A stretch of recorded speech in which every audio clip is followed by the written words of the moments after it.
ಮಹಾಲಕ್ಷ್ಮಿ ಚಾನಲ್ಗೆ ಸ್ವಾಗತ ಸುಸ್ವಾಗತ.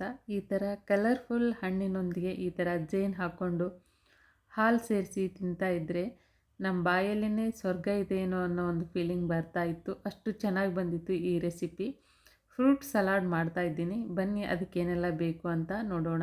ನಾನು ಇಲ್ಲಿ ಒಂದಷ್ಟು ಹಣ್ಣುಗಳನ್ನು ತೊಗೊಂಡಿದ್ದೆ, ಆದರೆ ಎಲ್ಲವನ್ನೂ ನಾನು ಫ್ರೂಟ್ ಸಲಾಡ್ ಮಾಡಿಲ್ಲ. ಕೆಲವೊಂದಷ್ಟು ಹಣ್ಣುಗಳನ್ನು ಮಾತ್ರ ಹಾಕಿದ್ದೆ. ಇದಕ್ಕೆ ಮೇಯ್ನಾಗಿ ಬಾಳೆಹಣ್ಣು ಬೇಕಾಗಿತ್ತೆ. ಇಲ್ಲಿ ನೋಡ್ತಾ ಇರ್ಬೋದು, ಜೇನು ತೊಗೊಂಡಿದ್ದೆ.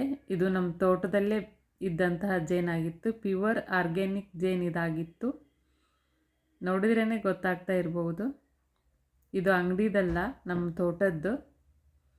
2 ಏಲಕ್ಕಿ ತೊಗೊಂಡಿದ್ದೆ, ಸ್ವಲ್ಪ ಹಾಲು, 3 table spoon, 1 table spoon custard powder ತೊಗೊಂಡಿದ್ದೆ, ಬ್ಲ್ಯಾಕ್ ದ್ರಾಕ್ಷಿ ತೊಗೊಂಡಿದ್ದೆ, 250 ಗ್ರಾಮ್ ಹಾಲು ಕುದಿಯಲ್ಲಿ ಇಟ್ಟಿದ್ದೆ.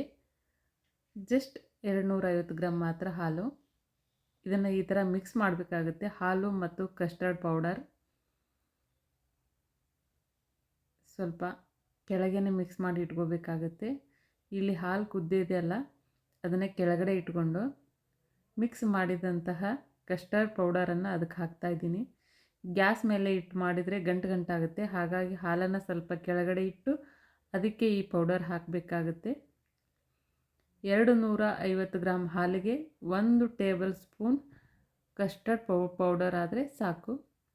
ಈ ಥರ ಮಿಕ್ಸ್ ಮಾಡಬೇಕು. ಸ್ವಲ್ಪ ಗಟ್ಟಿ ಬರಬೇಕಿದು. ಆ ಥರ ಗ್ಯಾಸ್ ಲೋ ಫ್ಲೇಮಲ್ಲಿಟ್ಟು ಒಂದು 2-3 ನಿಮಿಷ ಆದರೆ ಸಾಕು. ನಾನು ಯೂಸ್ ಮಾಡಿರುವ ಕಸ್ಟರ್ಡ್ ಪೌಡರ್ ಇದಾಗಿತ್ತು. 1 ಸ್ಪೂನ್ ಅಷ್ಟೇ ನಾನು ಯೂಸ್ ಮಾಡಿದ್ದು. ಇದು ಹಾಲು ತಣ್ಣಗಾಗಲಿ, ಒಂದು ಕಡೆ ಎತ್ತಿಟ್ಬಿಡೋಣ.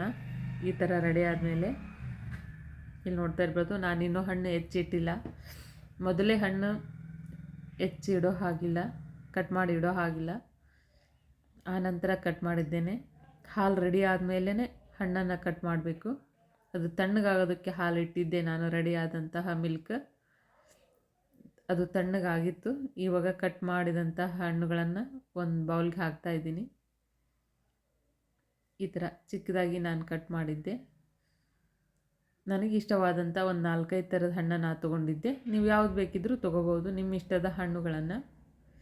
ನನ್ನ ಚಾನಲ್ ಇಷ್ಟ ಆದರೆ ಲೈಕ್ ಆ್ಯಂಡ್ ಸಬ್ಸ್ಕ್ರೈಬ್ ಕೊಡೋದನ್ನು ಮಾತ್ರ ಮರಿಲೇಬೇಡಿ.